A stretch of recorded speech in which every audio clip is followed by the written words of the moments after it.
E aí, gente, tudo bem com vocês? Eu sou a Julinha e sejam bem-vindos ao 11º vídeo do meu canal.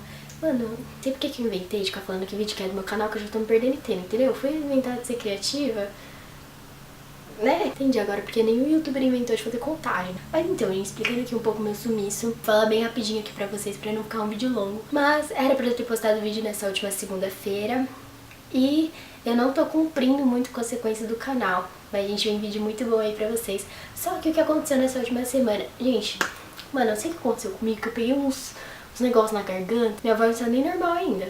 Mas, gente, juro, fiquei horrível. Tive dor de garganta, dor de cabeça, febre. Já tomei uns 4 remédios diferentes. Gente, não tô 100% ainda.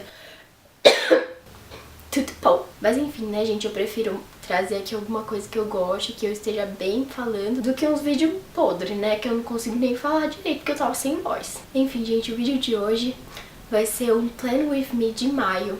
E eu sei que a gente já tá quase na metade de maio, mas eu espero que vocês gostem. Ai, mano, como é que eu fui esquecer?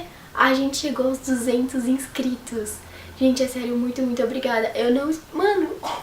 Vai ter especial de 200 inscritos aqui no canal, porque, né, eu sou uma pessoa muito emocionada. Mas é isso, gente. Bora pro vídeo.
Bom, gente, espero que vocês tenham gostado do vídeo de hoje. Se vocês gostaram desse vídeo, deixa o joinha, se inscreve no meu canal e ativa o sininho, beleza? Se você não gostar do vídeo, não precisa dar dislike não, tá, gente? É só você não curtir, porque eu fico um pouco magoada, né? Me sigam nas minhas redes sociais, o meu Instagram aqui, vocês vão ver que eu estou uma pessoa um pouco melhor do que nesse vídeo. Que misericórdia, eu tô cada vez mais acabada nesses vídeos, né, minha gente? Bom, espero que vocês tenham gostado. É isso, um beijo e até o próximo vídeo. Tchau!